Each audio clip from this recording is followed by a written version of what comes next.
Starting to record. Hi, today we have Frank Kaufman, who started taking things apart at age 4, building his first radio at age 8, and repairing various items at age 12. His formal education is in electronic engineering, but his practical experience includes woodworking, metalworking, construction, and computer technology. His wife is actively involved in quilting, sewing, and embroidering, and has a collection of machinery related to these activities. Frank has been doing the repair, adjustment, and maintenance of these machines for over 40 years, as well as the machines belonging to her friends. He has been an active member of the Repair Café Toronto Fixers for years, working with a great variety of items, electrical or mechanical, and fixing things from watches to appliances. Welcome, Frank. Thank you. Today's session is actually a continuation of the one that we had last week, where we were talking about how sewing machines were developed, what the basic functionality is. One of the things that when you are using the sewing machine, like it or not, they get worn, they get dirty, they have to be maintained. There are a number of functionalities that we want to cover today. One is, as I said, maintenance. That means you have a working machine, and even though there is no problem with it, you are taking it apart and lubricate it, cleaning it, make sure that it stays that way and stays in good operating conditions. The other possibility is you have a machine that is in good maintained condition, but it needs adjustments. So we will cover some of the adjustments. The next item is what I call repair. Repair is when your machine is broken down. It's not working. It's not doing what it's supposed to do. It has some issue, and you have to get into really deep. We are not going to cover that in this session because that involves a lot deeper understanding of how the machines operate. On the other hand, if you have time at the end and you have a specific question, I will try to answer it for you, even if it's repair related with a defective machine. The next category that I get involved with a lot is what I call rescue. There is a machine that has been sitting on a shelf or in a basement or somewhere for 10 or 15 years unused. And now it's either showing up at Value Village and you pick it up for $15, or someone gives it to you, and before you can use it, you have to really take it apart and clean it up and make sure that everything is operating correctly. Now, just as a coincidence, a friend of mine asked last week, his daughter would like a machine, and would I have a connection, would know where to get one. And I asked around, and I was given one of these machines. It's a Singer sewing machine that has been sitting in someone's bedroom for 15 years, unused. So I have that machine here, and we are going to use this session for me to prepare this and rescue it and maintain it and set it up so I can give it to these people when they need it, probably this week. And that will show you what the steps are to go through something like that. Before we get into that, one thing that I would like to emphasize. Sewing machines have been developed in the mid-1800s. Before that, the early machines that were doing not sewing, but weaving, were the machines that were creating the cloth. And the very early, very first sewing machines, the developers, the inventors, based the design on what the original weaving machine was built on. They were doing it with a shuttle. And this shuttle was, and you must have seen weaving machines. The shuttle is a long piece of wood, and there is thread on a bobbin in the middle of it, and it moves from one end to the other between the threads as they move it. And that's how material, cloth, textile is created. the very first sewing machines were trying to mimic that operation. And I have here a machine from my wife's collection,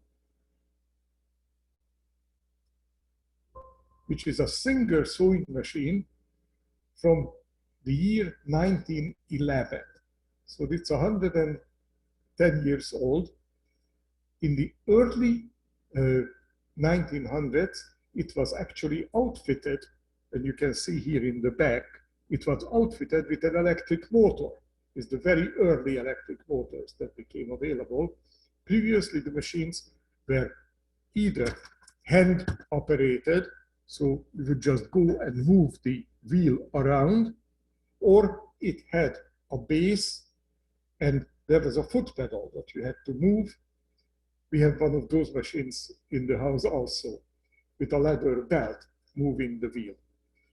The key to this, what I would like to show you, is even though this machine is over 100 years old, the basic principles and how a sewing machine operates have not changed whatsoever over these 100 or 150 years. The principle of sewing on a sewing machine is there is a needle that moves up and down. That needle goes through the fabric, and there is another thread below which gets then hooked into the thread that is pushed on by the needle, and as it comes back up, it creates a hooked thread, which we call a stitch. Now, what I was talking about, take a look at this. This machine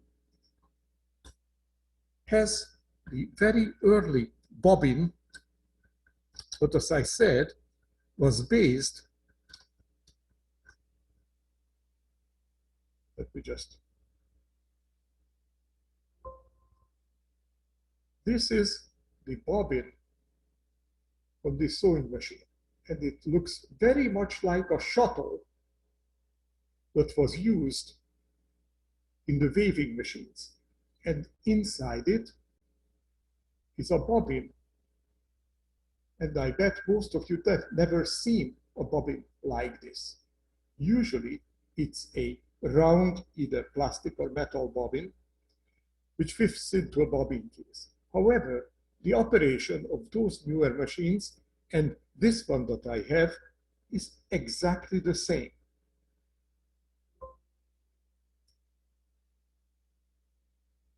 One of the things that we have to do is make sure that the machine is operating smoothly. And when I say smoothly, this is the machine that we call a steel machine. It's a cast iron or subverted iron machines. It's a cast iron unit. It has mechanism inside, and all those pieces of mechanism, if you look through, it's moving. You can see the parts moving. And these are all metal parts. The only materials that they had available to create these machines in those days was metal, may that be iron, steel, bronze. They had rubber available. And for instance, this wheel that moves the bobbin winder is a rubber wheel. They had rubber available. They also had leather, and the leather belt is what moves the hand wheel from either the motor or the foot pedal. And then they had wood. So this machine has a wooden base.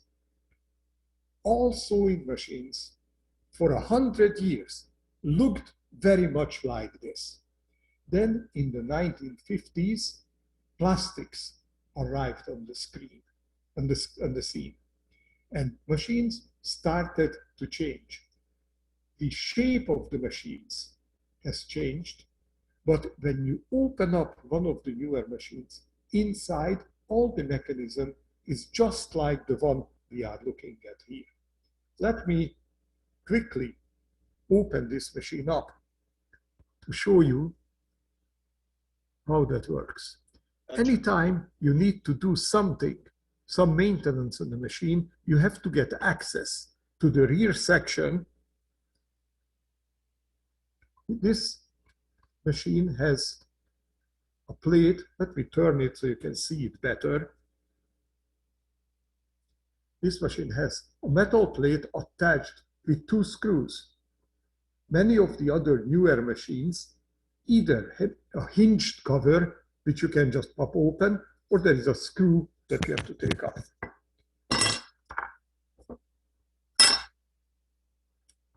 We were talking about rescue.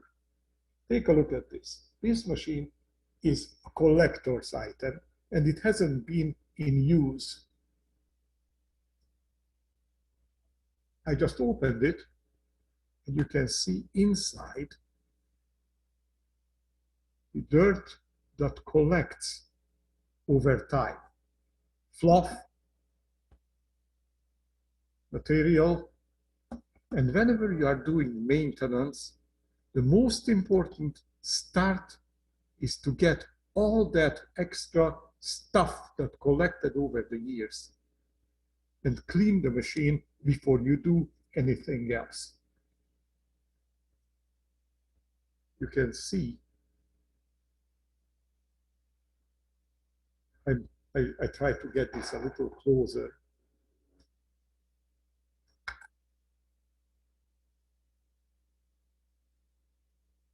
You can see this ring on this metal piece. It is actually grease. When we move the pieces, and I will turn the wheel, you will see how it moves up and down. This machine is in a good shape. But some of the lubricant, some of the material collects, which when you are doing any kind of maintenance, have to get rid of, have to take it off the machine. The key to it is we have a lot of metal moving on metal, touching, and they are just moving on each other, and the metal is polished as much as possible, but still it has to be lubricated. Not only that it needs to be lubricated, it has to be re-lubricated regularly because that material gets used up. Let me open this up to show you the bottom section.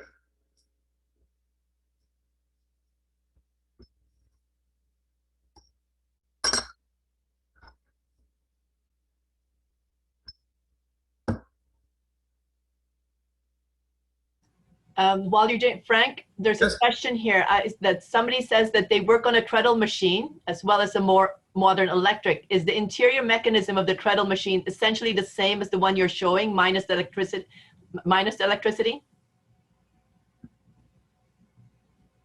Okay, very good question. All machines are exactly the same. And let me show you what I mean by that.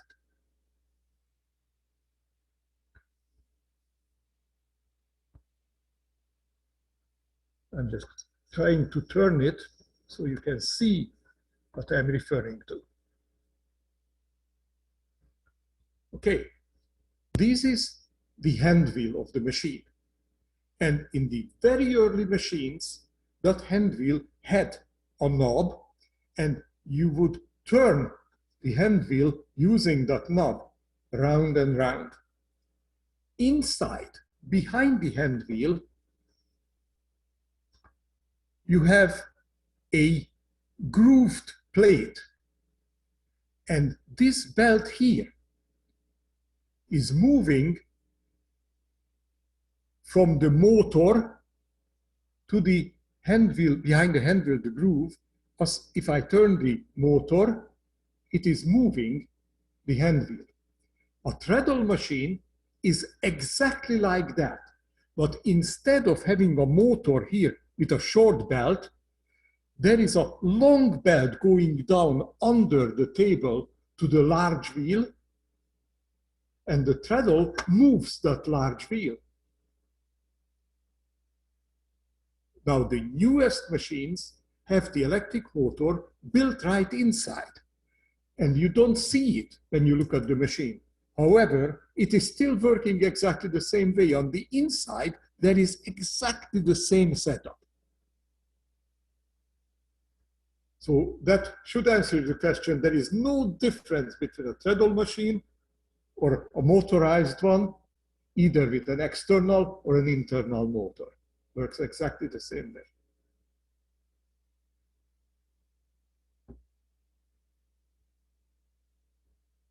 Now, what I wanted to show you here, oh, I turned the machine around.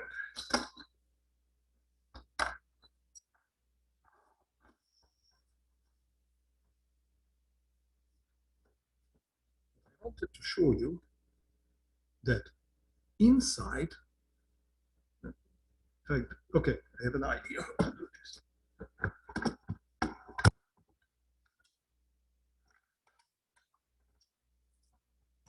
I think just wanting to let you know that Dom's also showing almost a similar one in his that he has. If you can type what kind you have, Dom, I will read it out.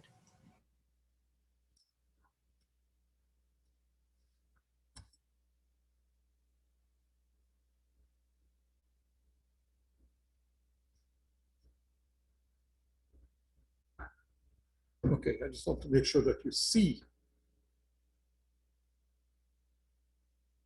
I have to be a cameraman of the same type.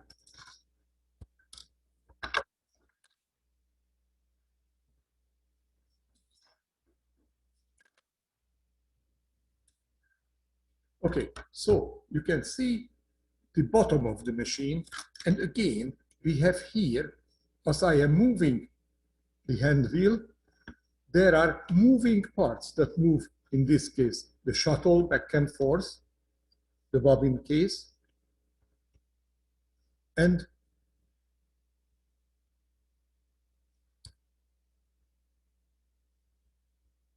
if you look at it, as I am moving that, it moves. Everything moves at the same time.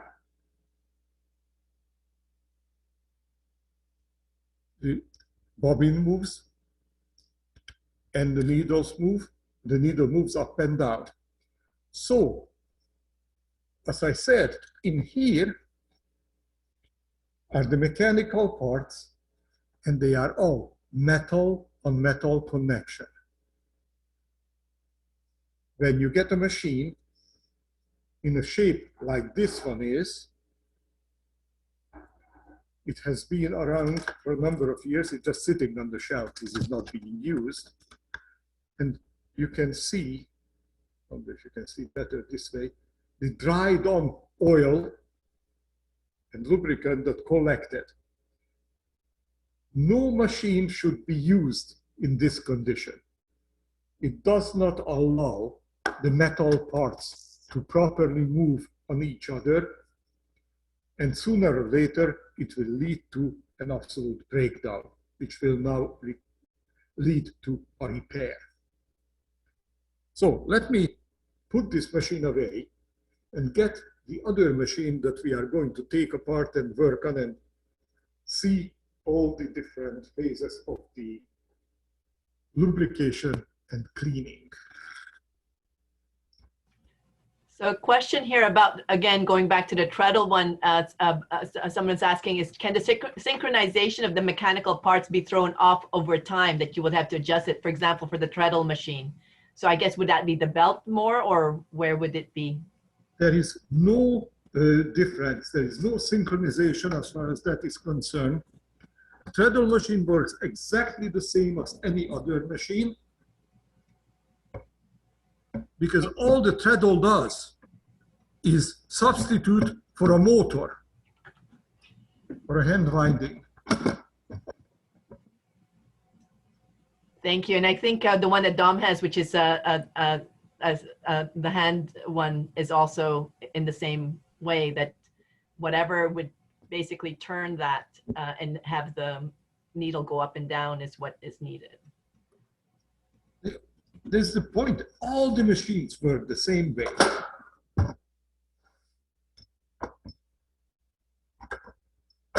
Okay, let me put this back.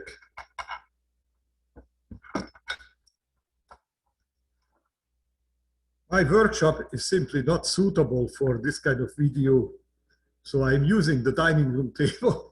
It's a little different than how I usually do things. No problem. And to anybody who was in his in Frank's part 1, just to let you know, a lot of people commented on his beautiful workshop. That was a virtual workshop, by the way. It wasn't his real workshop. But mine is fairly similar. Sorry. He did, it was either that or he was going to put up the Buckingham Palace behind him. So I think he decided to do the workshop.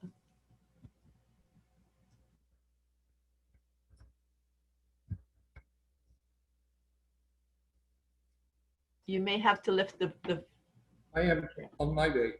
okay.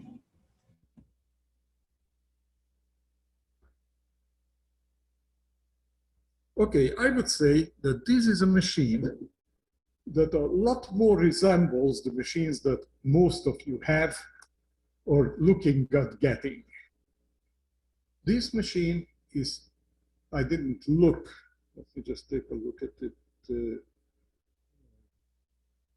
There is no date on the manual. No.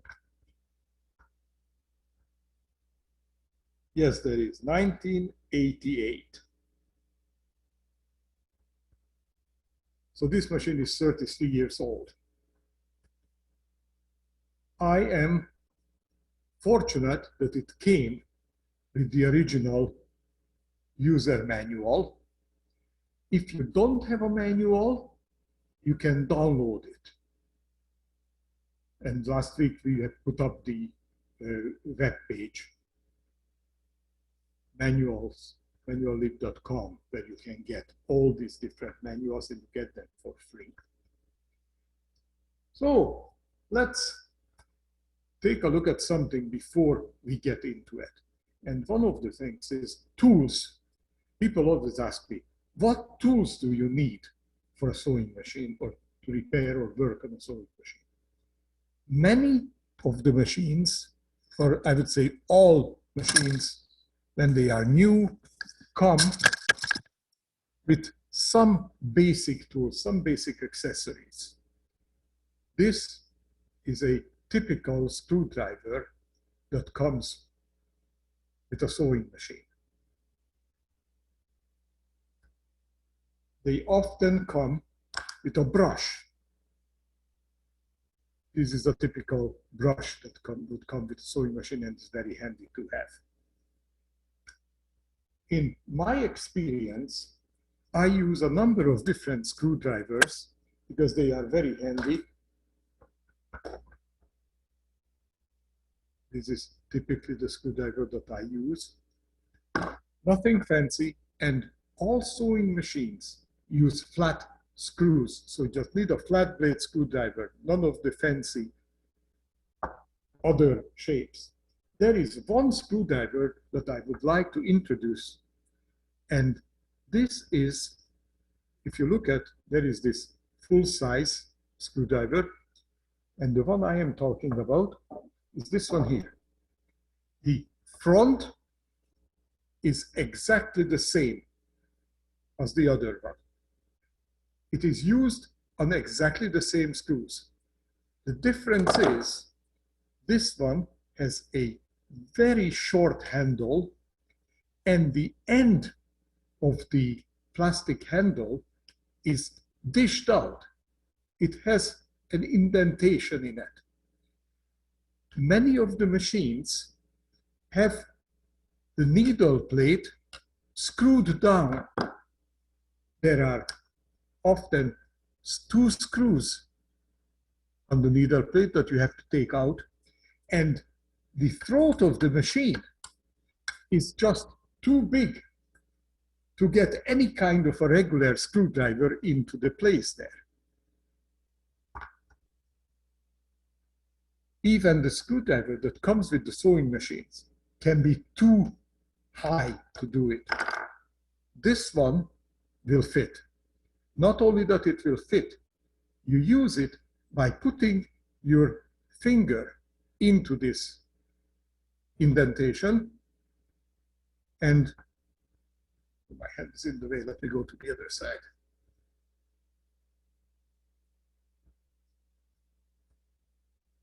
This way, when you are using it, all you have to do is keep your finger, trying to get a place where you can see what I'm doing. Just keep your finger and move it like that, one way or another, and that makes it much, much, much easier.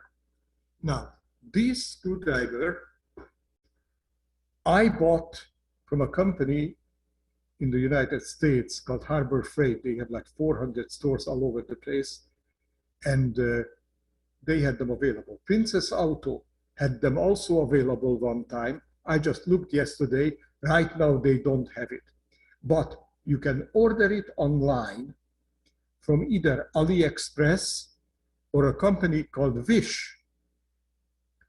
And I believe on Wish it was 58 cents. So the price is not an issue. And this is a very easy one to use, and I highly recommend it. So there's actually a comment that says their mom used to borrow the screwdriver from her brother's Meccano set. So like a yes. toy one. And if the Meccano set had that screwdriver that was bent 90 degrees. So with that, you could get under this kind of areas. Yeah. And Mark said, the one thing about this is this is the climate action project. And so just be mindful when you are buying from overseas that yes, shipping might cost quite a bit, as well as the footprint that it leaves. Actually, I buy a lot of stuff from AliExpress, from China.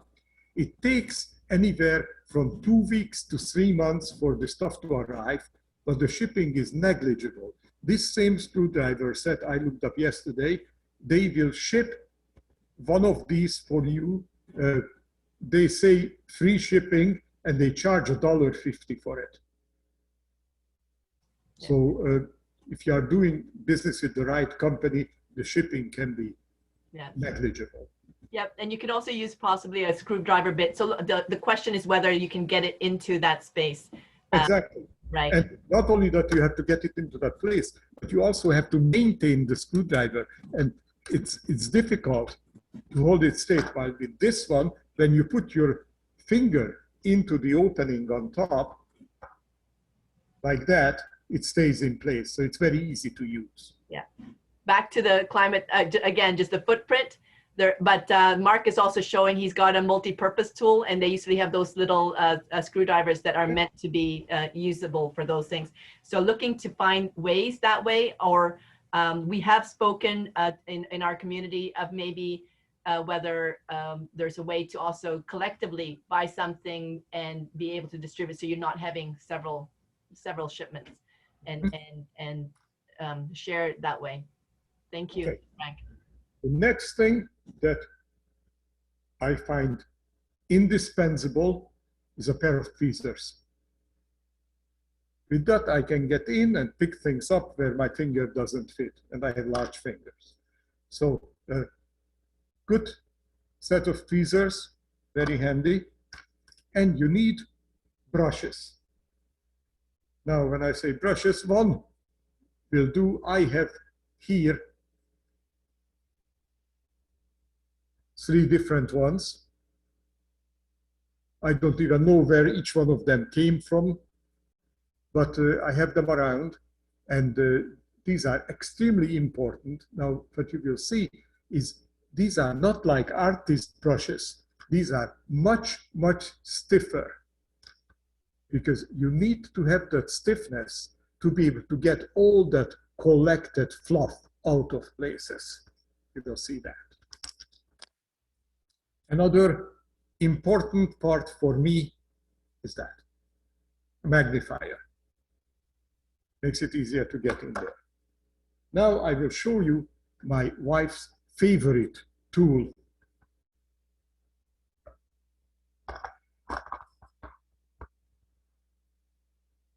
I made the box for it.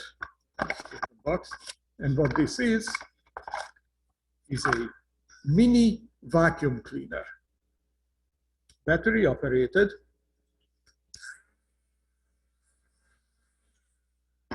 Comes with the brush, either the brush type attachment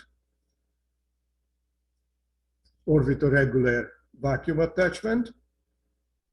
And this is what she uses to clean up the machine every day when she's finished. I got this for her at Walmart. If I recall correctly, it was something like $15.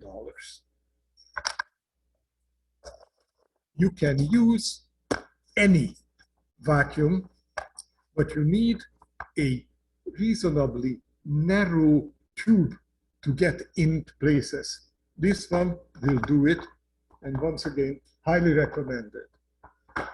Then, as far as regular everyday maintenance, you need oil. And let's talk about oil. It has to be sewing machine oil. It is made a different way. It has a different consistency than other oils. You do not use WD-40. You do not use 3-in-1 all-purpose oil. You do not use 10W40 oil that goes in the car. It has to be sewing machine oil. You can buy a container like this for something like $3 or $4, and it lasts years. This is a 4-ounce bottle. The larger 112-ounce, 1-quart bottle is $11. Once again, you can get it at Walmart and any other place where they sell fabric or sewing machine accessories and parts. The other thing that you Frank, need... when you were saying, I think you mentioned this to me before, but somebody asked about compressed air rather than the vacuum. And I think you told me about why you shouldn't be using compressed air. It's actually, I have no problem using compressed air, but what you have to watch is you want to get the stuff out of the machine. And there is always a chance with compressed air that instead of getting it out, you're blowing it into the crevices, and it's very difficult to clean it out afterwards without completely taking the machine apart, which I would not recommend. Also, some people use compressed air in a can. That is horrendously expensive. So that's something I don't do. Vacuum cleaner seems to work much, much better for me. Now, what else do you need to do appropriate maintenance? You need a cloth or two, and you need Q-tips. Everybody has them, use them.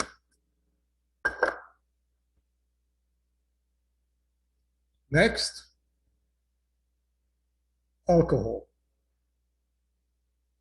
Any kind of alcohol.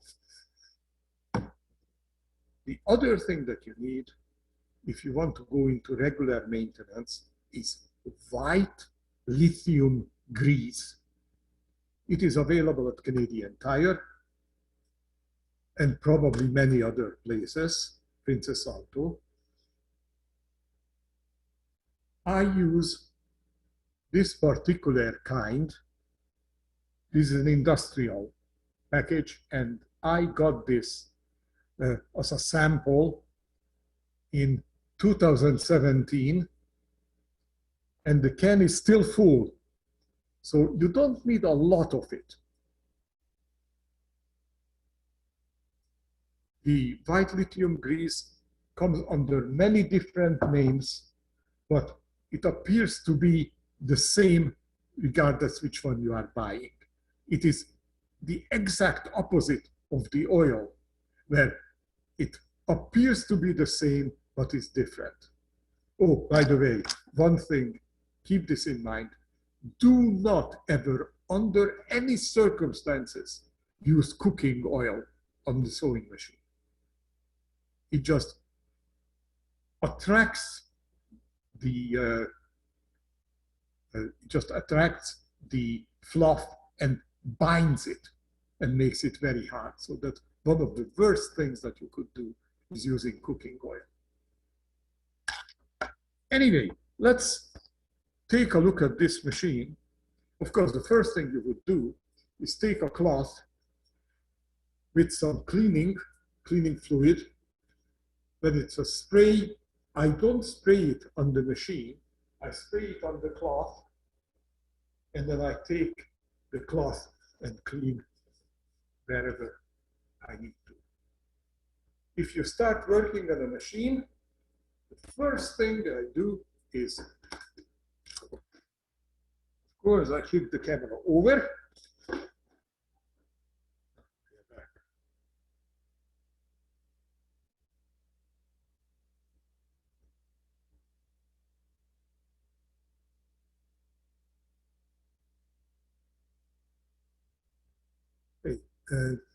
You clean it. First thing I do is I take the thread out wherever it might have been. And to take the thread out of the machine.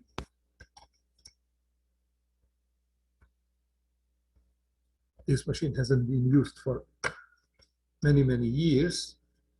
Okay, I have the thread out from the top. I see there is some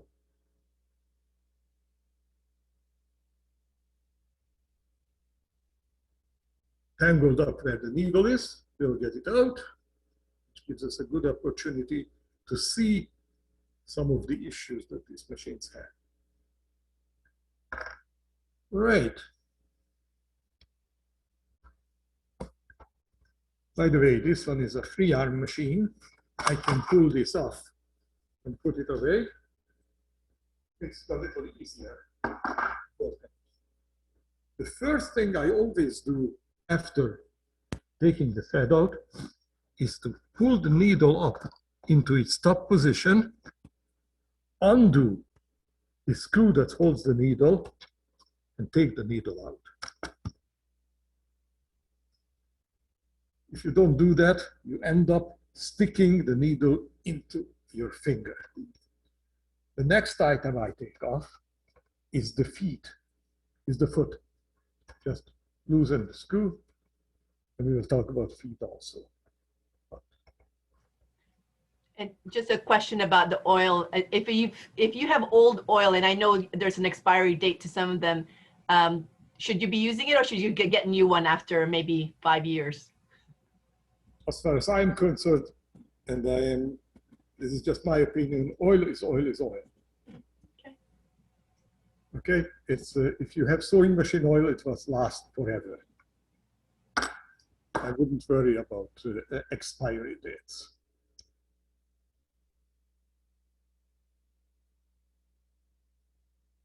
Now, again, it's my opinion that expiry dates are a marketing ploy. Most items. That's a private opinion. I see some thumbs up.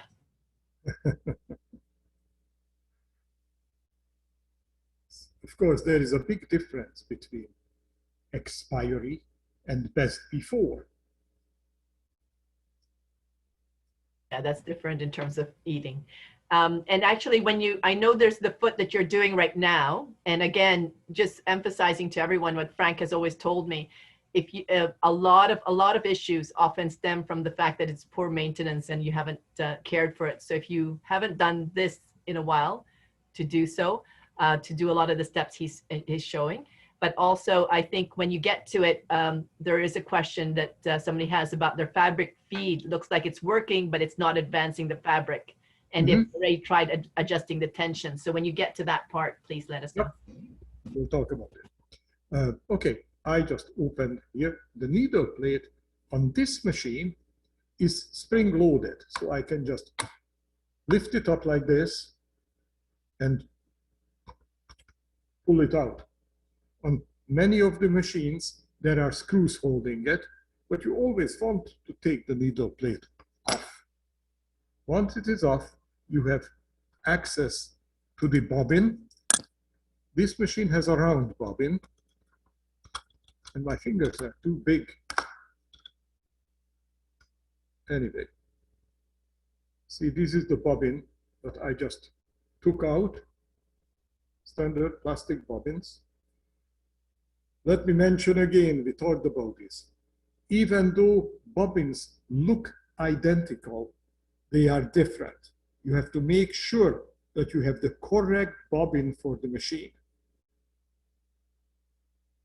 Very often people buy bobbins with thread on it, already pre-wound, and don't realize that it's not suitable for that particular machine. Okay, I am going to move this around so you can see better what I am doing here. And I want to take bobbin holder out. And there's always a trick to it. Some machines you have to take screws out, some of them you can just take out. This one is staying in there, which is fine.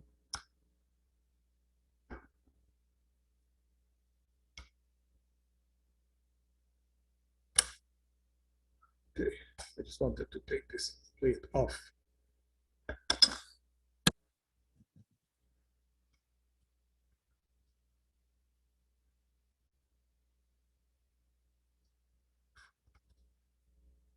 Now, can you see this part here? This is what you have to clean regularly. You need to go in with a brush and take all the fluff and all the dirt out. Now, you see this part here? And if we look at it very close, and I will see if I can bring it closer.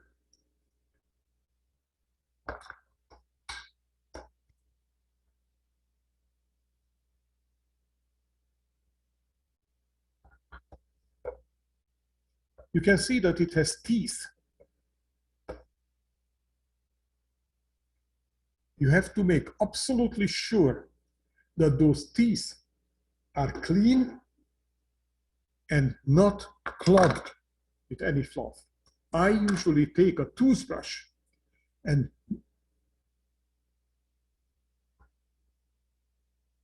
which I don't have here, and I just move it across to clean out all the teeth.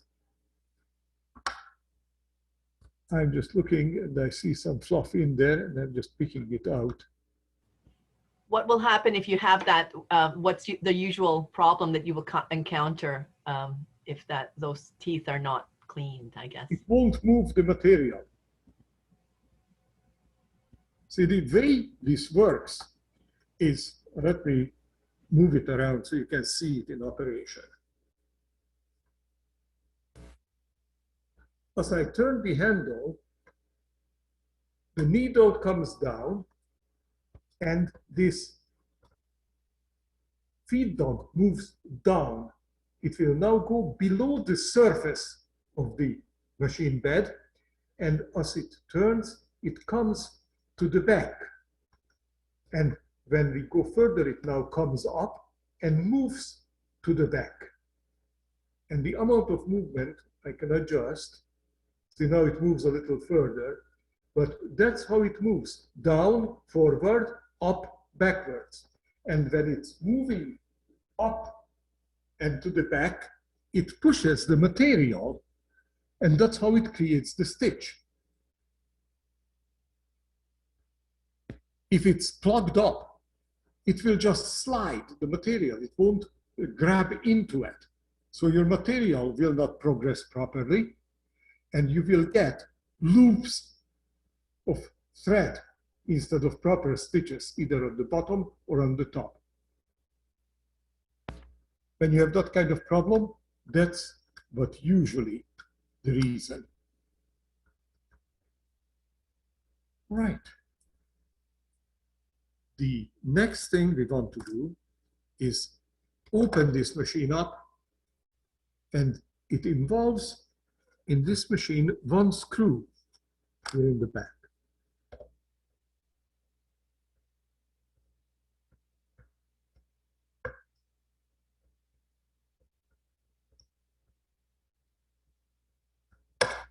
I take it a lot of these parts, if you find them worn, you can replace them, correct? Replacement parts are all available depending on the machine type. Or like this is a Singer machine, and for a Singer machine you can get practically anything regardless of the age of the machine. Thank you. Now, to make our life easier, I will take the top cover off also.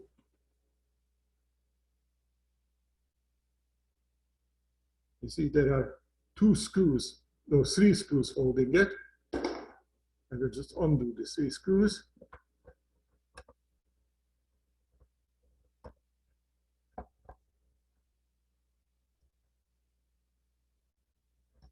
Two, three. And once I undo those three screws, this whole top part just lifts up. And here is where the magic starts. I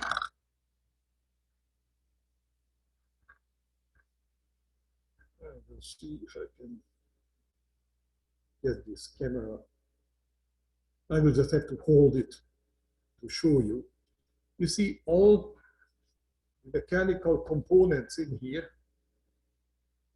and I wonder if you can see, let me know if you can see this properly. This metal part has dried up grease right on top of it. Can you see it?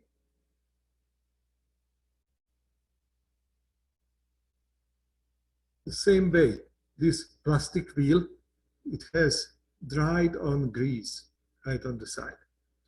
The rule is metal on metal requires oil.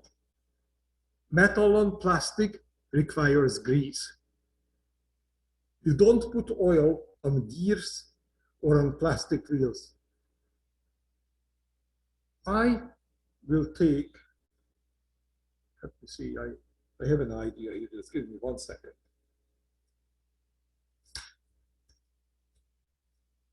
I need to get this camera into position.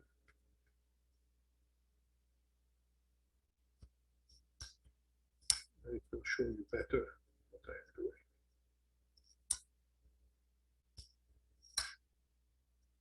And please, I see some people also taking their machine apart, wanting to follow what he's doing. Please do. You're welcome to try. And did it work there, Mark? I hope that that you found out the issue.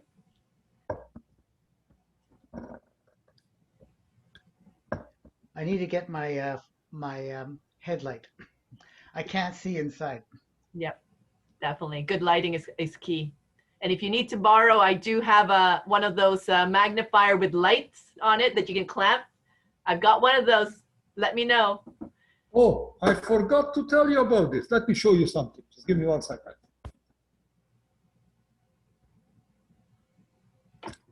This is the lamp that I have on the table here. Okay, it has, let me turn it off. This is a wonderful lamp, and the unit itself, you can move it up and down, and the head, you can move any direction you want. And beside the lamp, it has a magnifier in it. I got this at Lee Valley Tools. Highly recommended. Wonderful piece. go back to the sewing machine. Okay, here's the machine. Let me get the camera in place so you can see better what I am doing.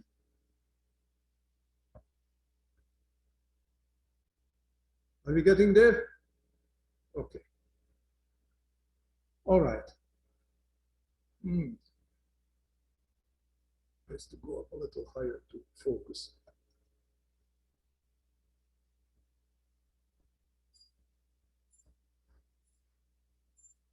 I would say that's much better. So what I will do is I take a Q-tip. I've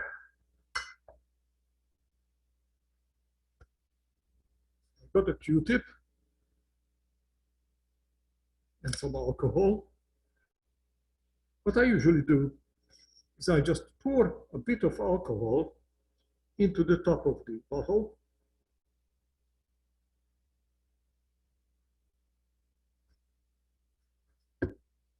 And then take the Q-tip, and anywhere I see old oil, discarded or grease, I take it off.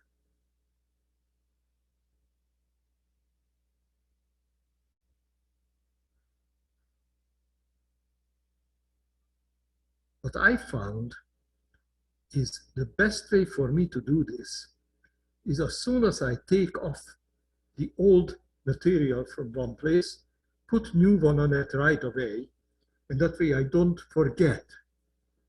So let me open the grease can here. I start with the greasing first.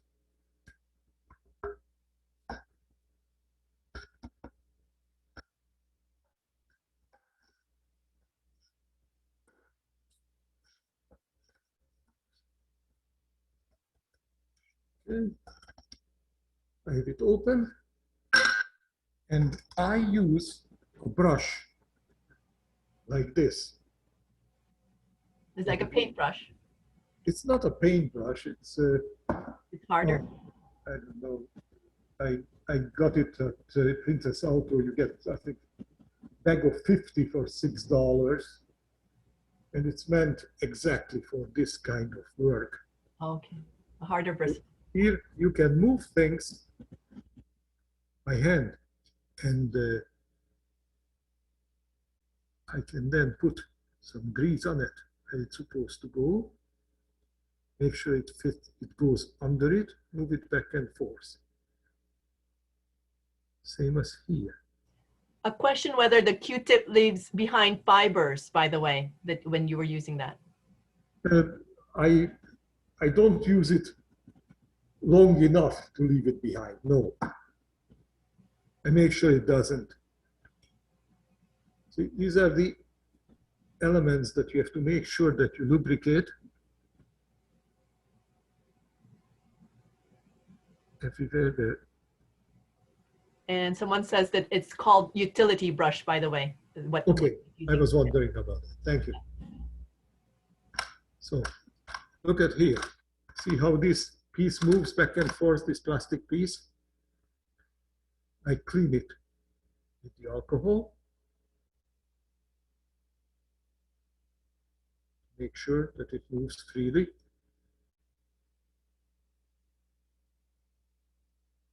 And put grease on it.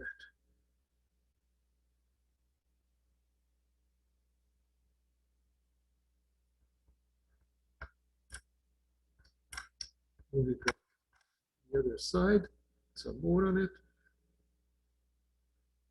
It's a little more. Like that. Now, you just have to find pieces, you have to move it by hand. And if you see this wheel, this plastic wheel, the side of it needs to be cleaned off, especially where there is old caked on grease.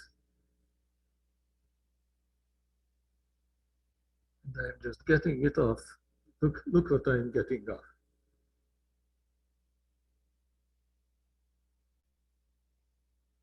all dried on grease. I take it off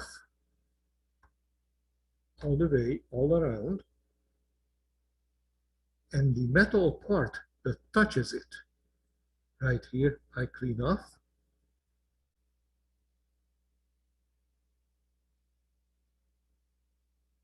And once that is done, you put new grease on it. So is it grease on plastic and oil on metal? Correct. You don't put oil on plastic. Doesn't work.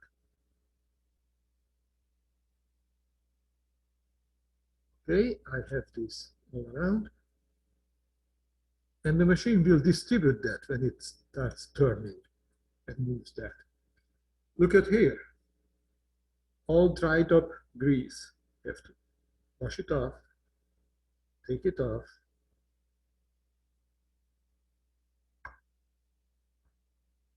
Make sure it's all gone. Usually when it's rotating, we oil it. If it's sliding, it's often better to put grease on it. So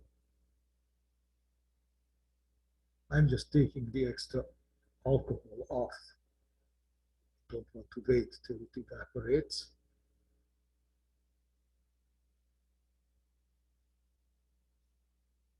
I got the old grease on my fingers.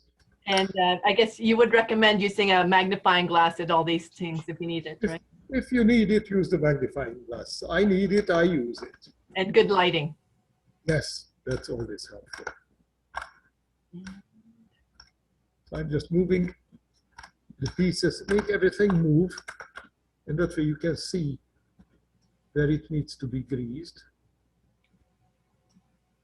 And when you were using alcohol earlier, would it be any kind of alcohol is fine, or that one specifically was like a rubbing alcohol, right? I use isopropyl alcohol. Isopropyl, yeah. There and here. I don't think vodka would do it. Oh yes. Would make a very happy sewing machine.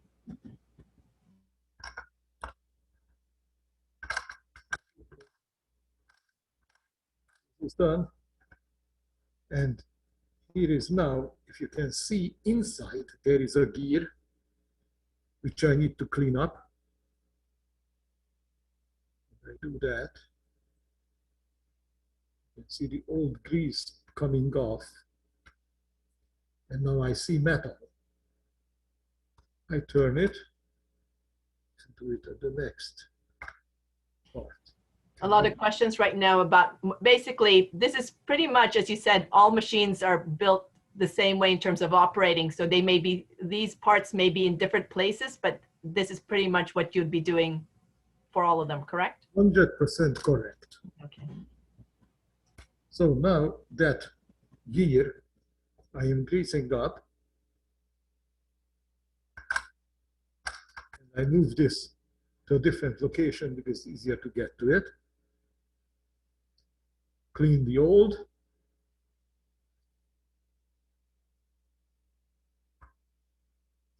And put on new.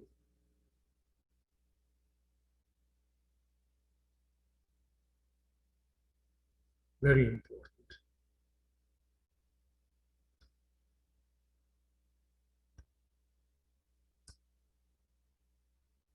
It's more.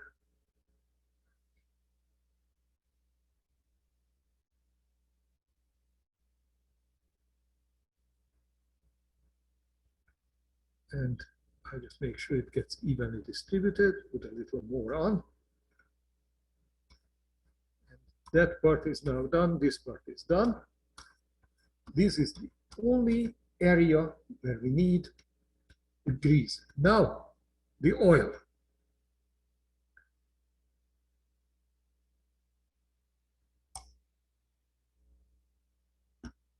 There are different kind of oil cans, oilers. It really isn't critical. Now, all I do now, I go and every place when there is some sort of a moving part and it slides on each other, I just put a drop of oil. The oil will wick in. It will go between the parts. So all we have to do is touch it, and it's going to go in place.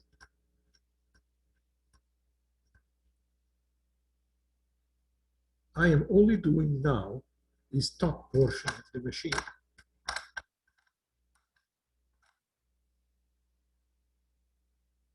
There is somewhere here, the junction. Here.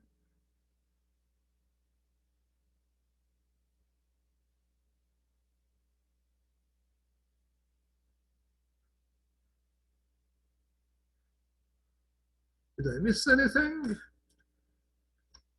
No, I'm just answering some questions. I understand. Okay. I'm just asking myself if I have missed anything.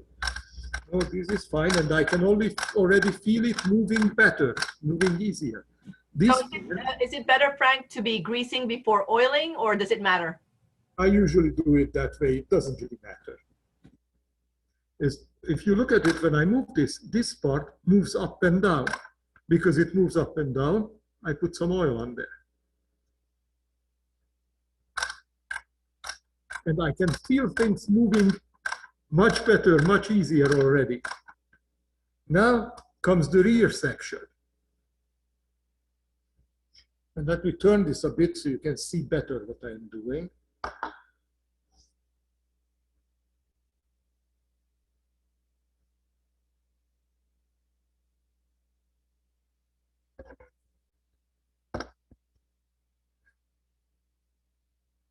Here is the part that moves up and down. See the junction there? And it turns.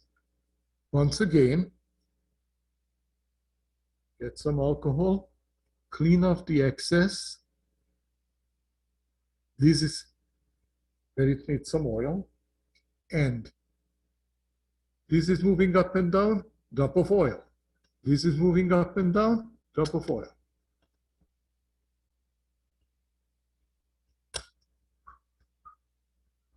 Everywhere there is a junction here. Two pieces of metal moving on each other. You put some oil.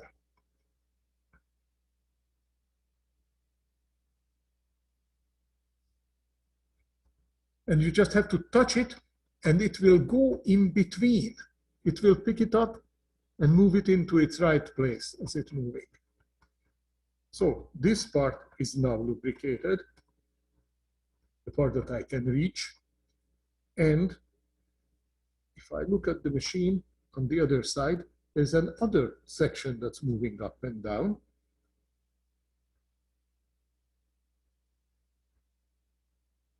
And I put a drop of oil there. This I cannot reach with this oiler. So what I do is take my screwdriver like that, move it into the place where I want the oil, right in here, and just drop it on the screwdriver, and it just runs down into its place. So I know that you've said to try to clean your machine after every job or project, but how about oiling? How often should you be oiling this? Once a week. That a lot depends how often you use it. But I would say once a week, the accessible, easy accessible parts. And even if you're not using it, how often would you then be trying to say, if you don't use it, you don't need to bother. But if you had it, say, put aside for 6 months or a year, before you start using it, you should do the lubrication. Okay, so this one is moving now up and down very nicely. And the other part we have to get to, here, there is some grease in here because it's a plastic part, so I want to clean that and re-grease it. Here.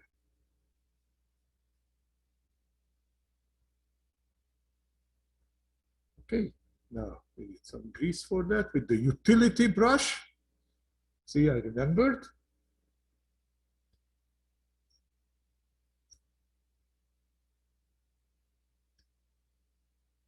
it's sort of a follow the leader situation. If you see there was grease on some parts, you put some grease on it.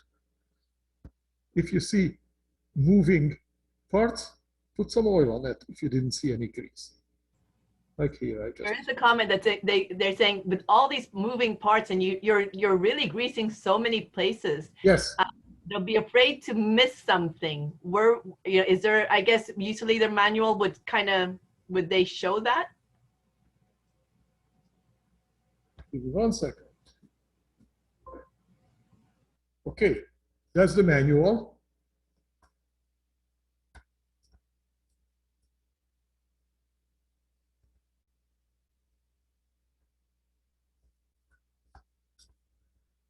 See what the page says? Lubricating the machine. And here is the picture showing all the locations.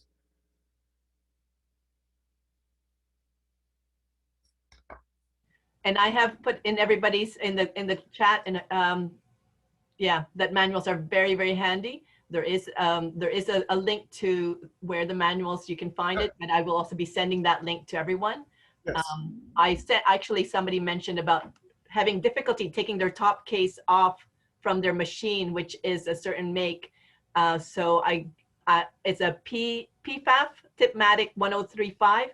And actually, I found the manual online and sent it and posted it online there already in the chat. Yep, that's exactly how we do this.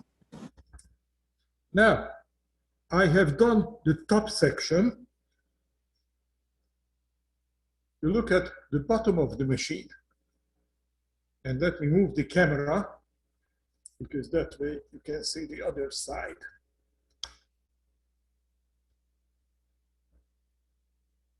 Just takes me a second to get the camera right back to where it was before. It's about 10 minutes to, it's almost 6:20, 6:17, Frank. Okay. And unfortunately, these things take time. But let me do quickly the bottom section. And if somebody has questions, we can talk about that.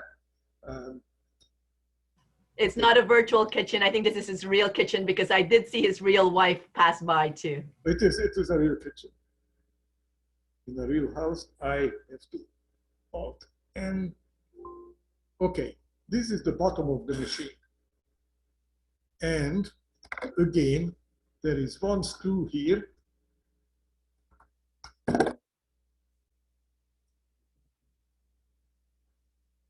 Trying to show you what I'm doing.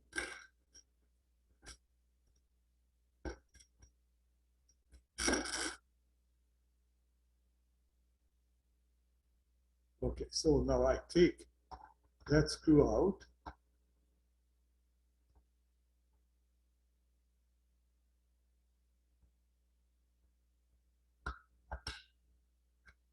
And here is the bottom of the machine. Now, what you want to watch is you do not put any oil or grease on a rubber belt. Okay, this is a rubber belt. You don't put any grease or oil on that. And the only place this machine needs oiling here is right here where this lever is moving. See, if it's moving, drop of oil.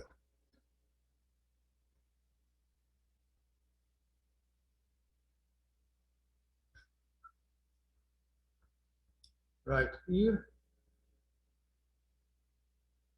here, and here. That takes care of that.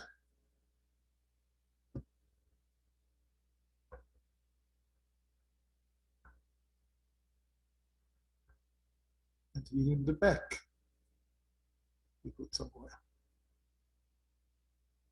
There we go. So this machine is now properly lubricated, I can put the bottom back. And while I am doing this, and then we will turn it on. If there are any questions, I'd like to answer. Someone's asking, can the rubber bands be replaced if some oil grease does get on? You don't even have to replace it. You can clean it with some alcohol. Just don't leave it on it. And the answer is yes, you could clean it. You could replace it. And I know that we answered this question the last time. Somebody was saying they don't have a sewing machine yet, but if they're beginners, what would you recommend? That greatly depends on what kind of work you are going to do. If you are only going to do straight stitches, then any machine will do. If you are going to do a lot of zigzag or hemming or anything like that, then you need a machine that has multiple stitch capabilities. This machine that we are working on is called the 8-stitch, which means there are 8 different stitches that you can select and do. I'm just putting the cover back on. Here. Let me see if I can show you that. Yeah. You see, here are the stitch variations. And if you have this lever in the most left position, it's a straight stitch. Then you can do a zigzag, or you can do a double needle zigzag. And again, straight or zigzag. And this one has a capability of do a buttonhole and other decorative stitches. Let me just put all the screws back. So Frank, a couple of questions here in terms of what was the name of the grease again that you were using? Lithium grease, white lithium grease. Okay, and I will get that information for everyone. I'll put it into the email that will go out tomorrow. The other thing is that a question, where can they purchase the belts and some of the small springs that you see needed changing? Is there a certain stores or resources that you or the repair cafe uses? To one of the sewing machine repair places or order it online. The company like Singer or the others, they are not very nice or cooperative in that respect. They will not sell you directly the parts. You have to be an authorized reseller to do that. So people who are in that business, repairing sewing machines, they can order the parts in for you, and they usually do. Yes, thank you, Bhavya. Just again. But you can order the stuff, and you can get it online. Yeah, and ordering online does again ecological footprint, environmental footprint that you just have to be aware of. But there are some local sources. We will get. We're trying to collect that, and so we can definitely send it and share it. But there is a lot of fix-it clinics as well as Repair Cafe Toronto has a lot of. I think that you do some clinics as well, virtual ones. Yes. You join in, and there are ways for you to connect with others. And Frank last time had generously shared his email, and I don't know if he's regretting it now, but for anybody who has questions after this to ask him. So there is, just to the ones who just came in the middle, and I apologize because I was hosting and didn't see people in the waiting room at the same time. But as Frank said, this was actually a friend of his has a daughter who wanted to start sewing, needed a sewing machine, and he asked around. And this was something that was in somebody's basement for 10, 15 years. And he's now actually just getting it ready to go back out to that person. So a lot of secondhand that is around that neighbors or people that may not be using it and no longer use it. And this is why he's reusing it and giving it to somebody. So a lot of this is secondhand. So we just did a general cleaning and lubrication of this machine in question, which is now ready to go to the young lady. It's a 16-year-old girl who needed it, and she will be using it. By the way, it looks like we are running out of time. May I make a suggestion that we could have another session, not on repair or maintenance, but on adjustments and troubleshooting? Okay, I'm going to stop the recording at this point. Is that okay? I think you're putting just it back together, correct? Yes, it's already. Okay.